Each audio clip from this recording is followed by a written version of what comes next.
Hey everyone, you're in the lab. I'm Brianna. Today on the show, it's a video showdown. Danny from Strata.com is going to show you how to exploit your talents. Rick Yeager's here. He's going to show you how to pimp out your pointer. And Roland's going to show you how to live stream video from your cell phone. That's all happening today on the lab.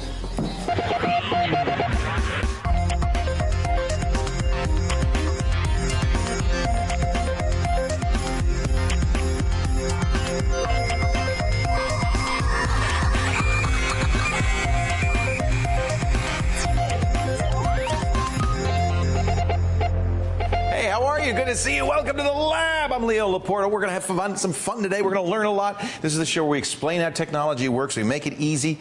We make it interesting, and you'll go away feeling like you've actually got some chops, some skills in the technology arena, so to speak. Ladies and gentlemen, Brianna, I want to call you MacGyver. Well, you started I don't mind. Yeah. MacIvor. MacIvor. I think MacGyver, it probably was the same name at one time. Do you think?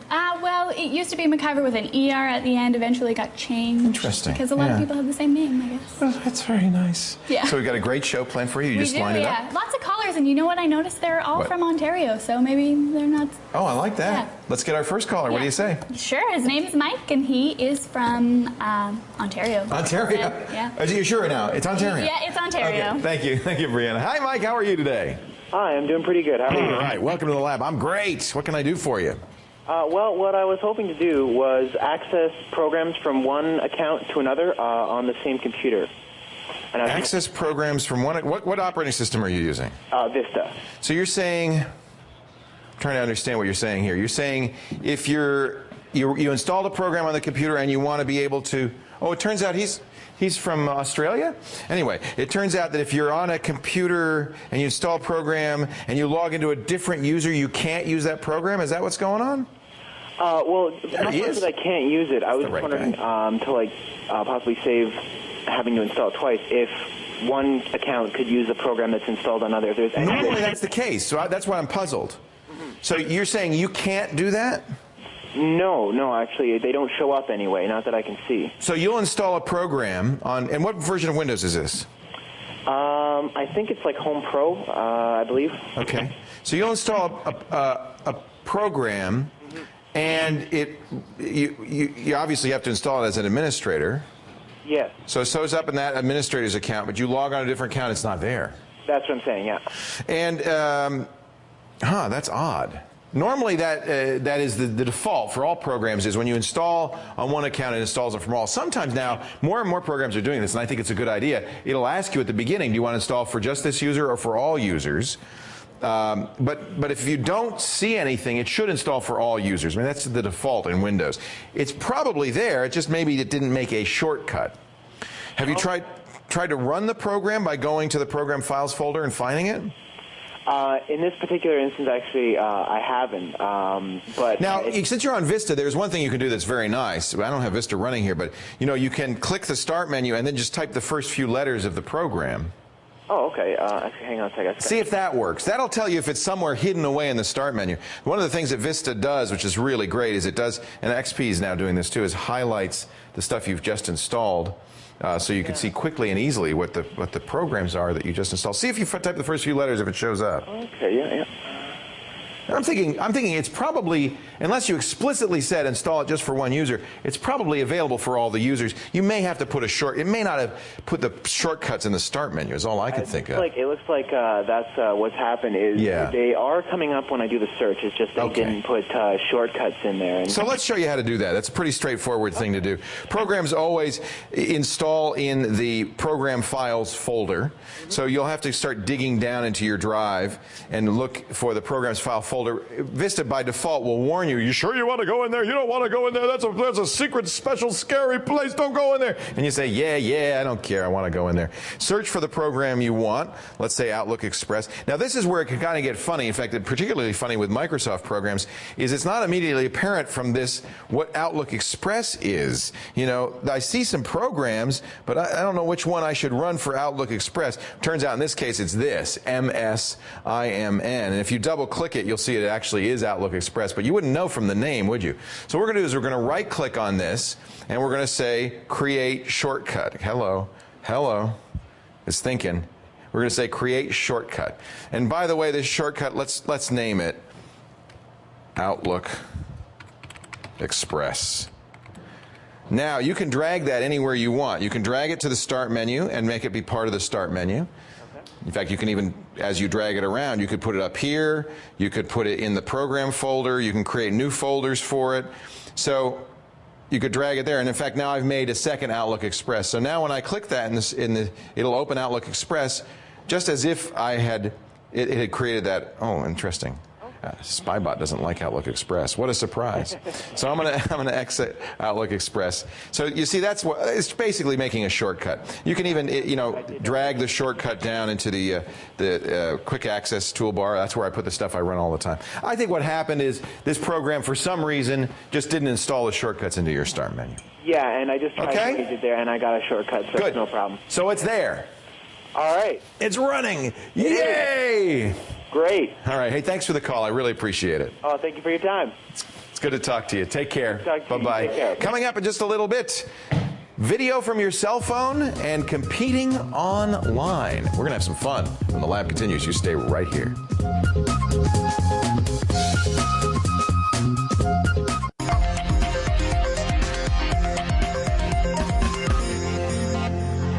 Welcome back to the lab. Leo Laporte here, and we are going to talk to a veritable social media factory right now.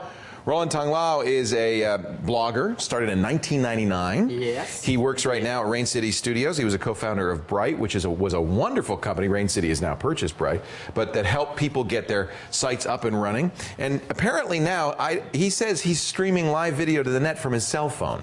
I don't know how he's doing that. We're going to find. There it is. Look. Hello. Hello. Yeah, there it is. What are you doing? First of all, welcome to the lab, Roland. It's good to have you. Hi, Leo. It's good to finally meet you after all this time. We've met all your cohorts, but I'm glad to finally get you in. Yes, you're going to have somebody else tomorrow, apparently. So what is, you've got your cell phone here, right. and you're using a website to stream video to the internet? Is that what you're doing? Yes, QIK.com. Quick.com. Without the U and the C. Yes, and it goes over the mobile phone network, so you can stream anywhere if you're European or can you American. Get good? I mean, how can you get good video though over the mobile phone network? Is it fast enough to do that? It is. At 2G, not fast enough, really. Okay. I mean, what will happen is we'll run out of buffering capacity. Right. But with 3G and Wi-Fi, it works really well. There's basically no delay. Right now, we're looking at about a 1 minute and 52-second delay. So we're doing it in Wi-Fi right now, or are we? We're using doing it over the the Edge network? network. The Edge network, which is the slowest of those choices. Yeah. Right. And this is what the iPhone runs on, and it's the nice thing about that is you could do that almost anywhere. I mean, the Edge network is pretty much everywhere you want to be, right? Right. So what are people using this for? Well, they're using it. You can put that down. You don't have to keep doing it. Now, this is, by the way, a Nokia N95. That's correct. This seems to be the phone everybody is using. Is this the only phone that'll do this? The N82, only Nokia phones at the moment. Okay. But there are solutions like Vancouver's Pocket Cast or ComU that work on Windows mobile devices. This is funny. Now, wait, I got to show you, Glenn. Look at this. So, you actually are seeing the video that it's sending out as you're videoing it. Yes. And there's also a chat room too, right? So you could see chat comments go across the screen. Yes, I mounted on my bicycle and I was driving down, and the Swedish person said, "This looks like Sweden." Well, Canada does look like Sweden. It's true, especially when it's dark. What a world we live in. That you're broadcasting live on the internet. Yeah. And somebody in Sweden is watching you as you bicycle down the road in Canada. Right. And unbelievable. It is very unbelievable. I've had people in Brazil when I was video blogging. With Quick, at Northern Voice. So let's take a look at the website. I know my friend Robert Scoble. This is Robert Scoble. Yeah, he caught you. He ambushed me at Macworld. This is the first time I ever saw this. And it's not only that; it's also been used for Super Tuesday, this kind of thing. He took it to Davos, the World Economic Forum, and was taping. Right.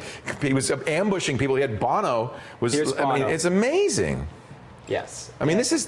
And now the picture quality is surprisingly good. Right. Well, this was done over Wi-Fi. You can do 640 by 480 over Wi-Fi. So we're going to be able to do HD live. It'll be we won't have the great Steadicam that you have and all those things, but someday maybe we'll have some sort of device that will allow you to do that. What do you think this means for citizen journalism? I mean, it really changes what journalism means, right? Because there's cameras in the field all the time now. Right.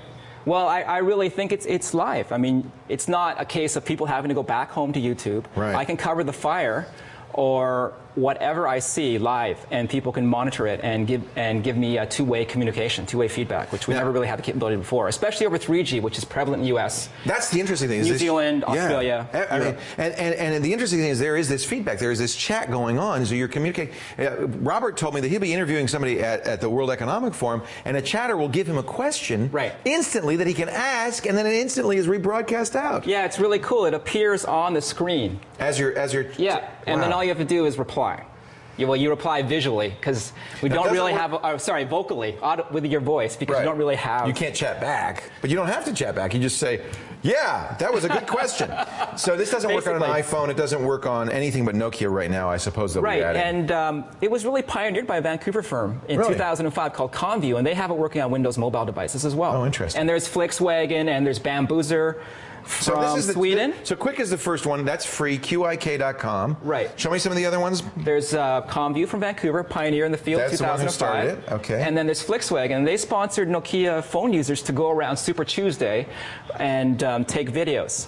Wow. Yeah, pretty amazing. What an interest. Now, do you think people look? Let's face it. It's jiggly. It's a little low quality. It's got dubious sometimes what's going on. Right. Do you think this will actually take off and this will become a new medium? I think personal live streaming in general, whether it's video, audio, or text, is taking off. Has already taken off, and there's going to be a lot of junk, like Sturgeon's Law. Right, 90% of everything is junk. Yeah. But however, that means 10% of everything is something. If I encounter you in the street and you have a new product or you have a new website or new project to show me, I'm not going to get that with a conventional camera, and the conventional camera is not going to stream live to the internet, and I can't carry it in my pocket. So, and we're going to have HD mobile phones. We're going to have what in 20 years? I mean, do we know? I think 2010, easy. In a couple of years. Yeah. For sure. That's where it's going, and I think the Winter Olympics are going to be interesting here, aren't they? Well, we have to... Look, he's going down the slope! Wow. I mean, I think this is very fascinating. Well, I would love to, my favorite skiers, Becky Scott, and all these people, to see them live. Wouldn't that be? Yeah. So, right now, Nokia phones with Quick. ComView does Windows Mobile. That's right. You probably should go to these websites before you run out and buy a phone. Make sure that the phone you use will do it. Right. You also should check, especially in Canada, if you are paying data. You may be paying expensive data rates. Right. This could cost, streaming over Edge could cost you a lot. I mean, dollars a minute, right? Right. So you should be aware of that. This probably uses a significant amount of bandwidth. That'll change. It's early days. Yeah. But what an interesting new technology.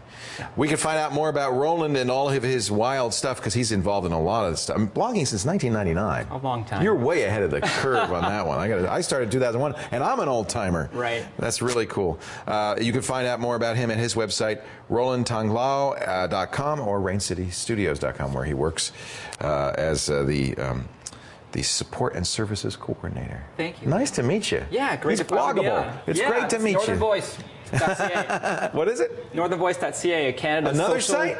It was it's the yearly 4th annual blogging conference we had this weekend. There'll be another one in February 2009. Cool. Okay, we'll have to go to the next one because I've already missed the one this weekend. No worries. Let me wander over here to Brianna because she has something kind of interesting. Same idea. This is Brianna's pick of the day is Jot. You're going to make a call now. We're going to see what it looks like down the road. So basically what Jot.com is a website that converts your audio through the telephone into text. So say you're on the road and you can't really drive and send a text message at the same time, not recommended. So you could pick up your phone, which is Well, let's see it. I want to see it in work. Okay, so they have local phone numbers for all the major cities across Canada. When I tried this last time, it didn't work in Canada, so I'm glad it works in Canada now. I'm sorry, I screwed you up. Go ahead, dial. Yeah, no, that's okay. Talking and dialing they have is hard. a national number too, which is 1-866-JOT 123. So you're calling now, and the Jot lady is going to. That's the account number. You just sent it in there, right? It's actually automatically registered for my phone number. Okay, so here she is. Yep. Myself. Sorry, didn't get that. Yeah. Myself. Sorry, we couldn't find that name in your contacts. For help, say help. Me. Your current name is Love. To record your name, say record. Record. To keep it as it is, please say your name after the beep. Lab. Lab. Got it.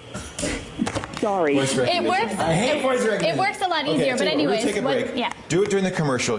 So you tell it who you want to send it to. You could say Leo. Yeah. You could say Warren. You could say you have to myself. register for the website and import your contact so that it knows. It knows who you're sending it to, and then it will send them a text message. It takes what you're saying and turns it into text and audio. Yep. If you can also have it set up so it sends yourself an email with an audio link. Do that in the break. Yep. Well, nobody's talking because I messed you up. Yeah. When we come back, we're going to show you the result. But right now, a close-up of something you might find around the lab all the time.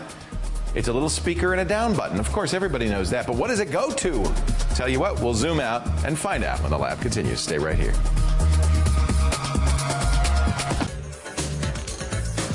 Welcome back to the lab. Before the break, we showed you this is close-up of something you'd find around the lab. I have no idea. Let's zoom out and find out. Wow.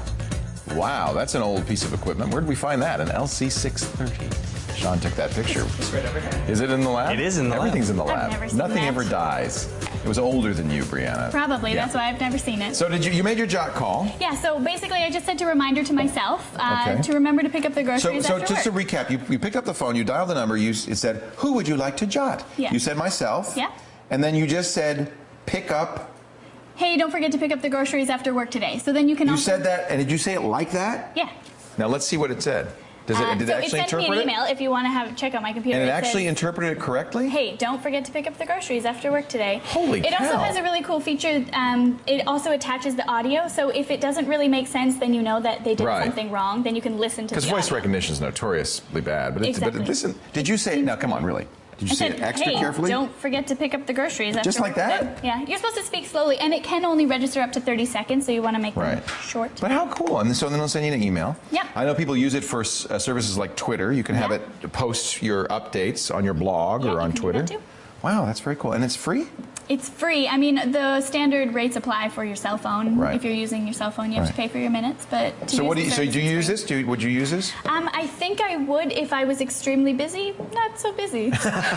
we'll help you with that. Okay, we'll make good. you busy. Let's get our next caller on the air here. Yes, this is Steve, and he is from Ontario. Peterborough, Ontario. Okay. Yeah, more Ontario. Thank you, Brianna. Hi, Steve. How are you today? Not too bad, Leo. How are you? I'm fantastic. Great to see you on the lab. Great, yes. Are you a skater? I'm sorry? Are you a skater or you just have the hat? Oh, just have the hat. That's the element. Is that elements? I only know this because my son is a skater. I honestly don't know. I just like black ball caps, quite frankly. You don't care. What can I do for you? Well, I'm looking to buy a new computer, and I'm throwing up the idea of PC or Mac, and for a home studio, and my computer's going to be the major component. Oh, so you want a recording studio? What kind? Are you a musician? Yes, I am. Okay. What instrument do you play? You name it. I probably that's play cool. a little bit of it. And your idea is to are you going to record a band, or is it just going to be you and a synthesizer? Well, it's going to be me, multi-tracked. Multi-track. So you're going to be like in your who was it did that? Didn't Boston do that, where he recorded the whole thing, in it for himself in the basement? Yeah. So you're going to sing, you're going to play the instruments, and you want software that will record that, allow you to mix it, allow you to play with it, and then output it. Yeah, pretty much. And I mean, I've used Cubase before on a PC, and I've used GarageBand for the Mac, and a bit of Logic, but I'm just trying to find out what the best computer would be for that. What's the most stable? Right. And, well, I have to say, I mean, GarageBand's very cool, but it's for amateurs. It's the idea of GarageBand is to get people into the thing, and it has features that are really great and easy to start with, but you would outgrow it fairly quickly if you get fairly serious.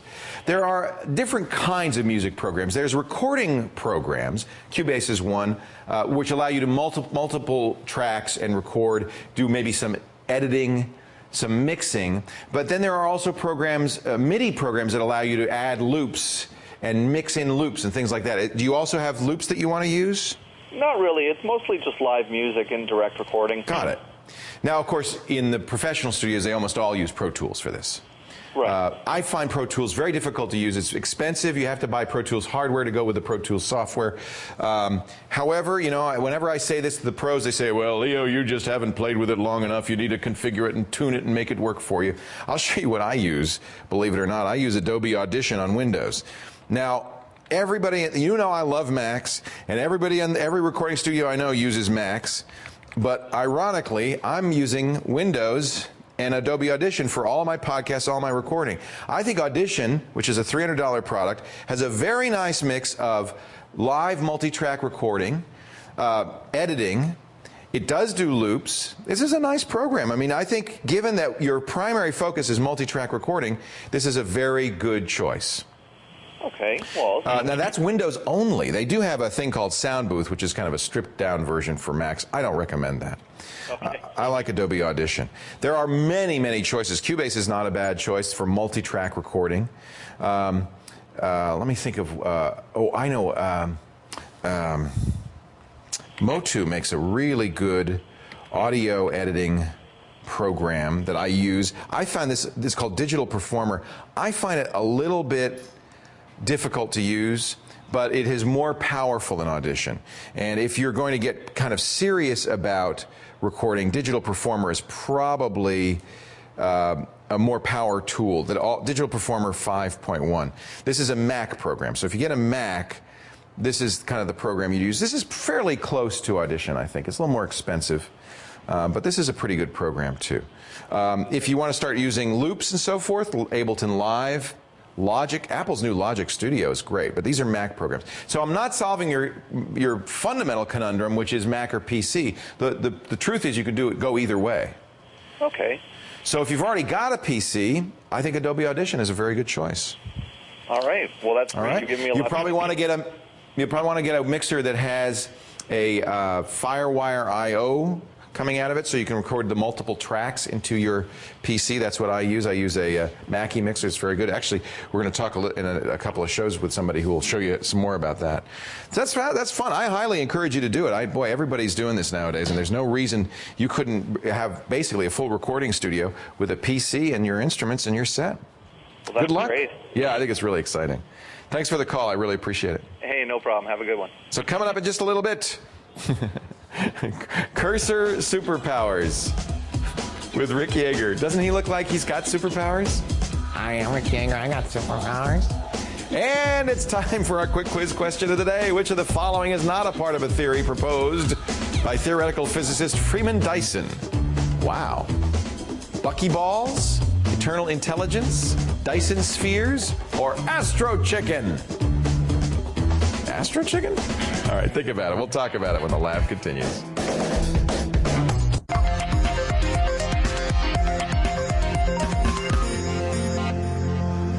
Welcome back to the lab. Here he is, the newest superhero in the pantheon of geek superheroes, Cursor Boy. I have to take off my glasses.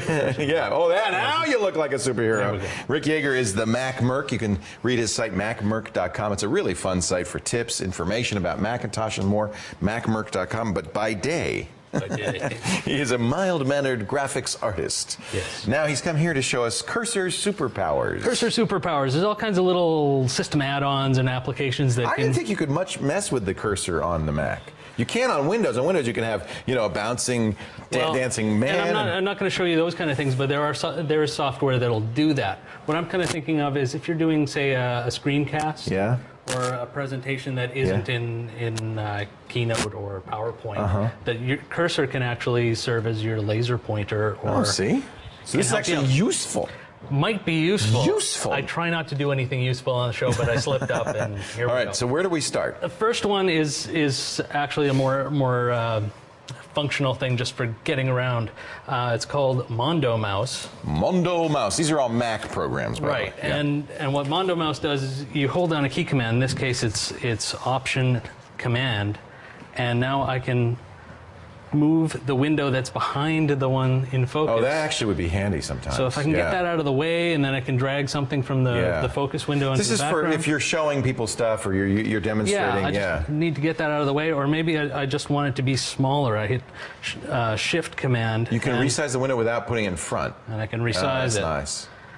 Yeah. Or I can change the focus right here with Shift Control. I can go from here to here. Do you actually click in a window without? I don't have to click it. Well, it's no big deal to click it. It's not. Okay. It's not rocket science to click a window. But I can do that. I think I can do it too. Mondo Mouse. So that's Mondo Mouse. Interesting. That's $15. $15-ish from Atomic Bird Software. The one I really want to show you is this X Scope from You know, people are like you, graphic artists are raving about this program. Yeah. Everybody says, thank goodness for Xscope. Xscope does these cool little things. Once you click away from Xscope, you get these menu items.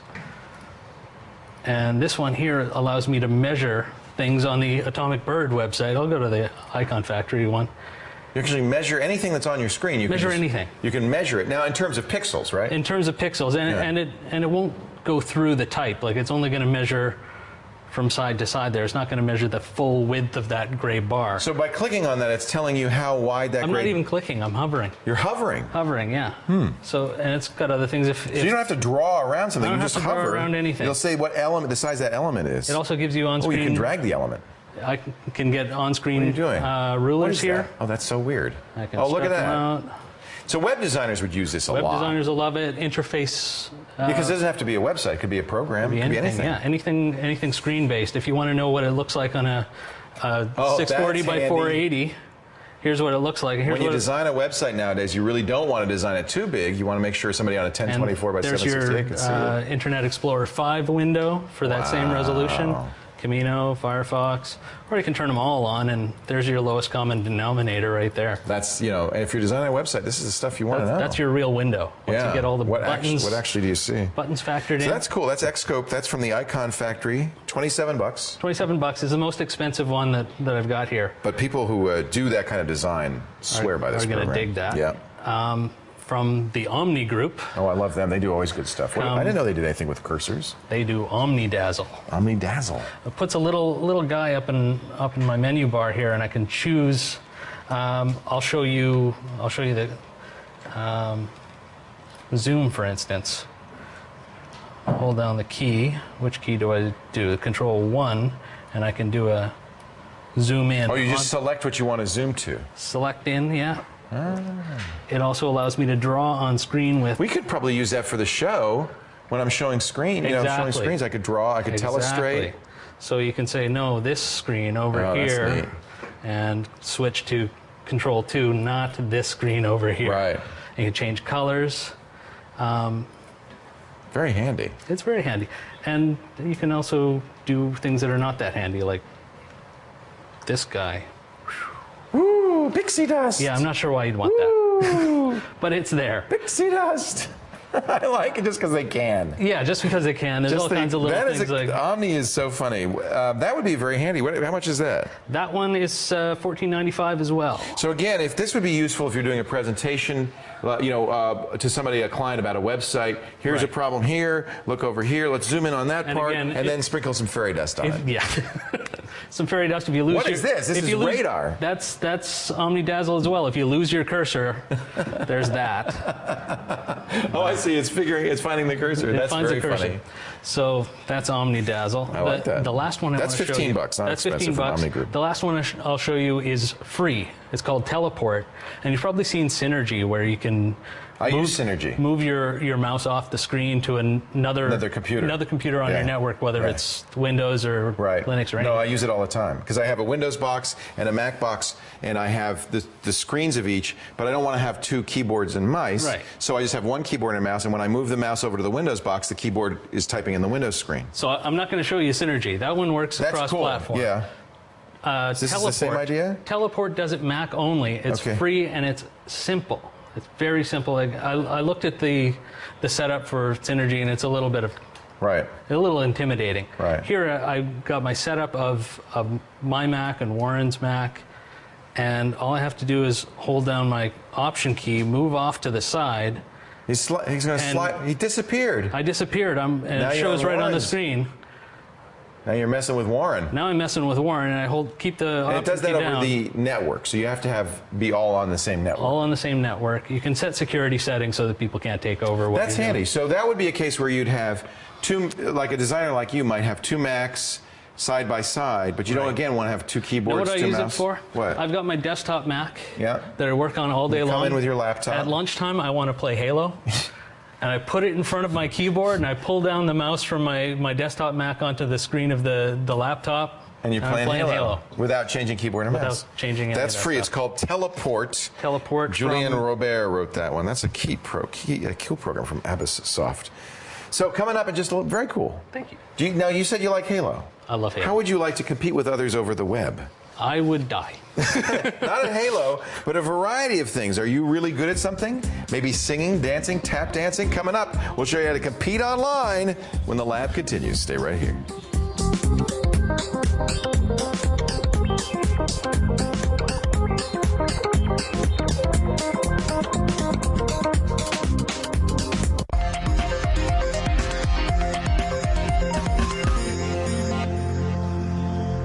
Welcome back to the lab. Leo Laporte here. Let's go back to Ontario.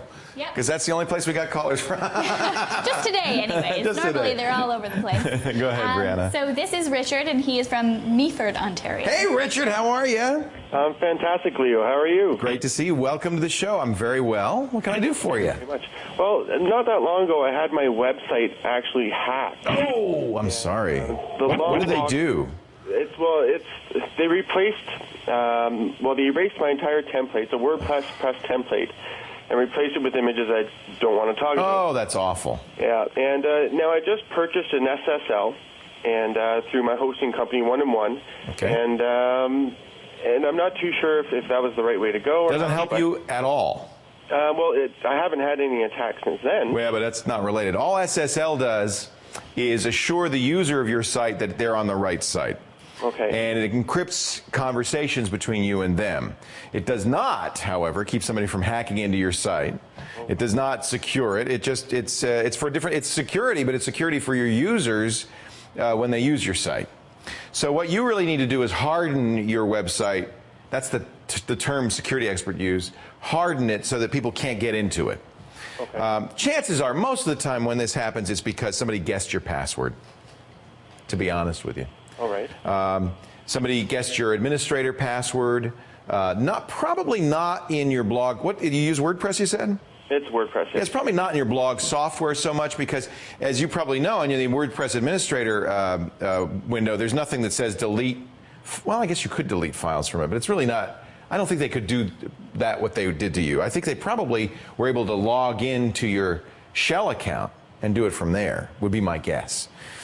So the first thing to do is make sure you're using strong passwords. Okay, yeah, I'm using alphanumeric passwords. Good. Well, alphanumeric's fine if they're random. It shouldn't be a dictionary word. Long and random is the best. The more random a password is, the longer it is, the tougher it is to guess. It is now. It wasn't before. Was it not before? It was before. Before it was just a word with 4 numbers after. Yeah, that's probably why. Yeah. Can't promise you. There are other ways people can get in. I mean, I don't know what operating system your server is running. It's probably a form of Linux. That's the most common. If it's not hardened, there are vulnerabilities in all operating systems. If somebody knew about a vulnerability, often what hackers do is they know about vulnerabilities and they go around from site to site, testing them to see if they can take advantage of them. So you need to harden your operating system. 1&1, your host, can probably recommend a company that does that. There are people, if you're managing your own server, then you need to be a security expert. But you can't hire these guys to come in and harden your server.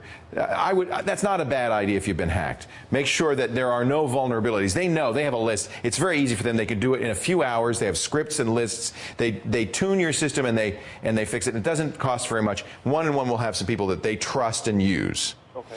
Then you want to harden WordPress, the software that's running. And that means, I have a really good article here. Actually, Warren found it for us. It's wonderful, from blogsecurity.net. It's a white paper on what you need to do to protect yourself in WordPress.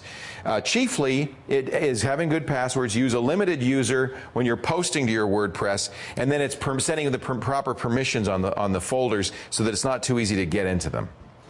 But it's all here. We'll give you a link in the show notes. If you go to blogsecurity.net, they have a very good white paper. And just, this you can do yourself. It's a PDF. It's free. And you can follow their recommendations. That'll lock you down. Now, finally, as with any operating system, once you secure it, now you got to keep up with it. So you got to keep an eye on patches, fixes. WordPress, for instance, just recently put out a security patch. As you know, when you log into your WordPress dashboard, you see that security update. Make sure you update those right away, because what those mean is that somebody can possibly take advantage of your installation and get around any security you've got in there.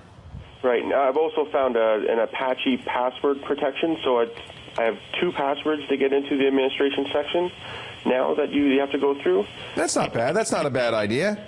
That seems like a good idea. I'd follow what blog security says. Okay. But you know, when I'm logged into my WordPress dashboard, I also use WordPress, and I notice, right here that it will tell you when there's updates, what the most recent updates are, and you want to make sure you update regularly. There is a very good WordPress plugin. You had a backup, I take it. I back up every day. Yay. Yeah, I use a WordPress backup plugin that I love that automatically, it's called WordPress Database Backup. Daily, it emails me my database to my Gmail account, so I'm always backed up. You also will want to, of course, back up your templates as well, because they can attack those. I didn't do. Yeah. Well, you know what? The good news is those don't change a lot, so you only have to back those up when you change them. True enough. I'm so sorry that happened to you. No, I'm back up and running now, but I just don't want it to happen to anyone else, so hopefully this helps people too. Yeah, and the thing to remember is now when you're running a server, all of a sudden you have to be a security expert. You can hire these guys to harden it, but you have to maintain it. That's part of your job now, whenever you run a server, is to be a security expert.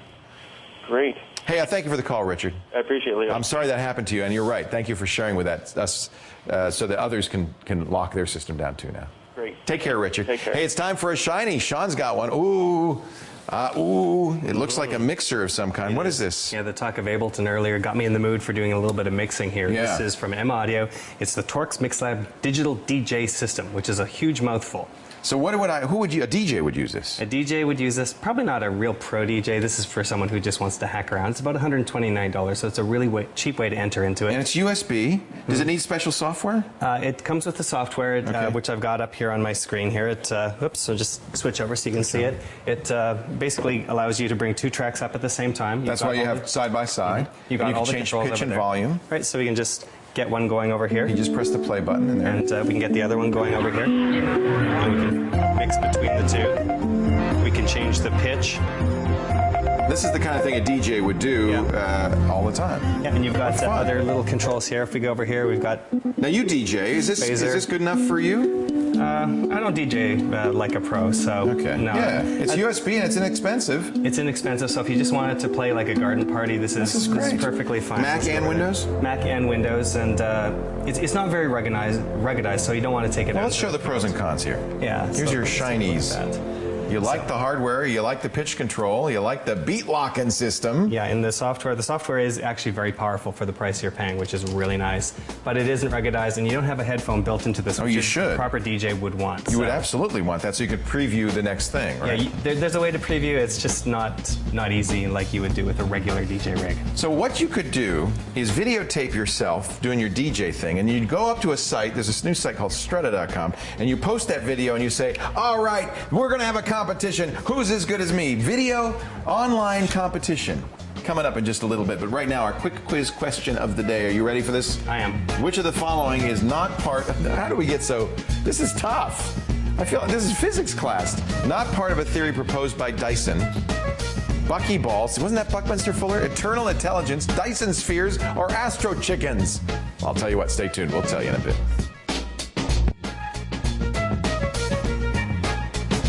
Welcome back to the lab before the break. Which of the following not a Freeman Dyson theory? Astro chicken.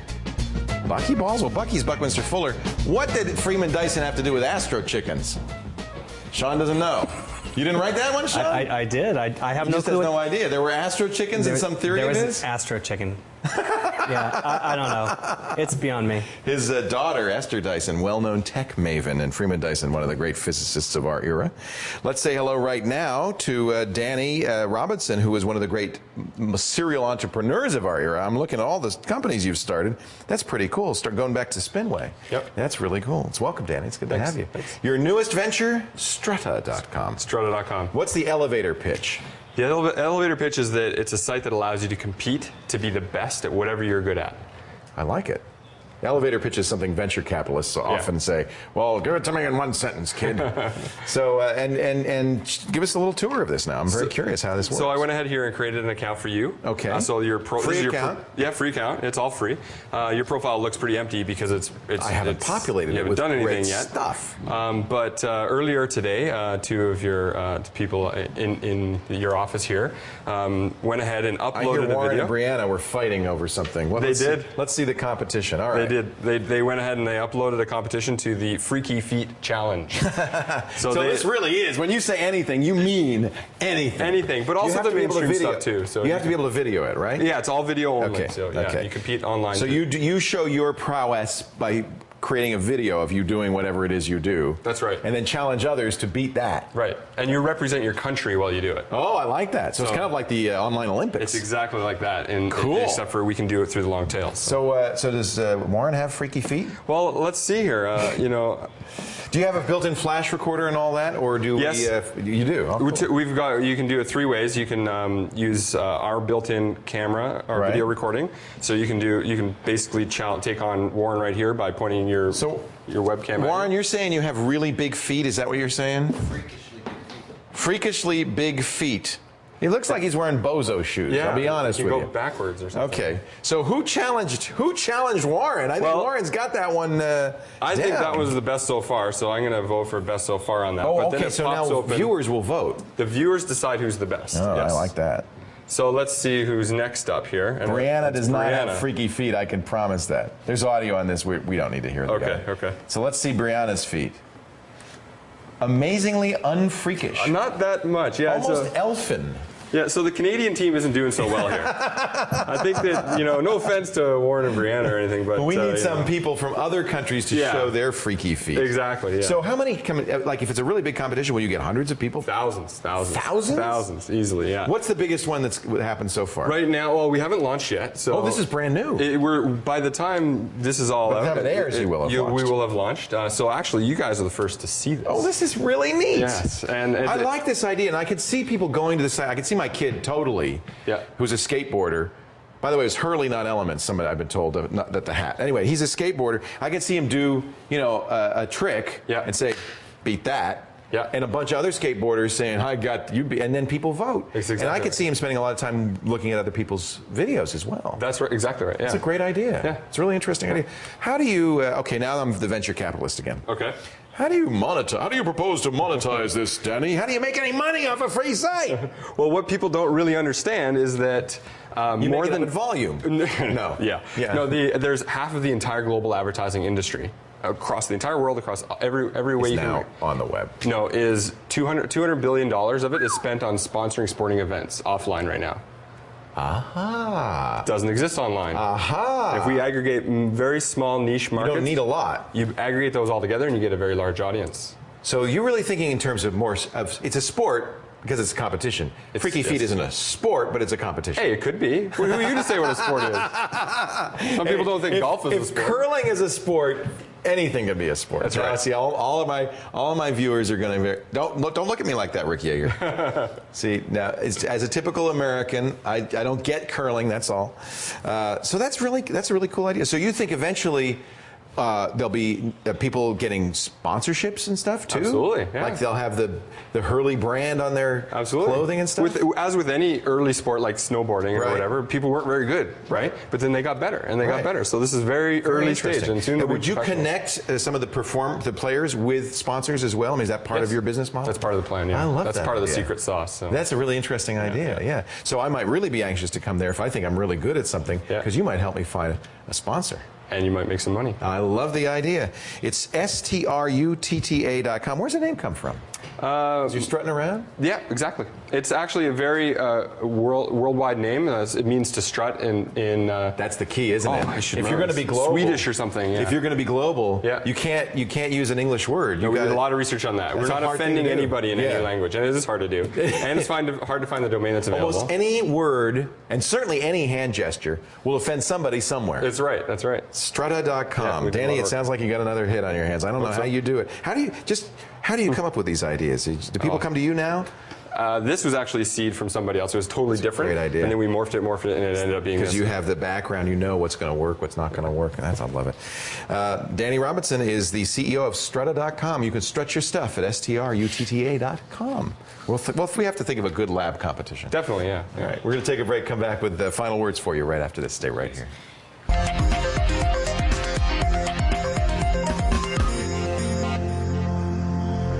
Before we head for home, time for a UL's Jewel, a free file of the day. I was getting a little jealous that Rick was showing off his superpowers. So do you have superpowers? I have Windows superpowers. I knew that. This is Cursor XP right here, and you can change your cursor to different themes. This is what we were talking about. Yeah, I mean, people on Windows love to change it. Look at that big. So we got a hand here. So if I just kind of zoom in real quick, you can see if you like start to grab things, it changes cute. it. I like that. If I click it, it changes. You can't do that, can you, superpower cursor boy? There you go. You can move things around, and you can change. There's a few different themes here, so you can go down here and we can do like, let's do Pro Tools, and it shows you the different things you can apply it. So it just lets you to change your cursor around. You know, it's a little reskin. And it's free. It's absolutely free. It's called Cursor XP for Windows.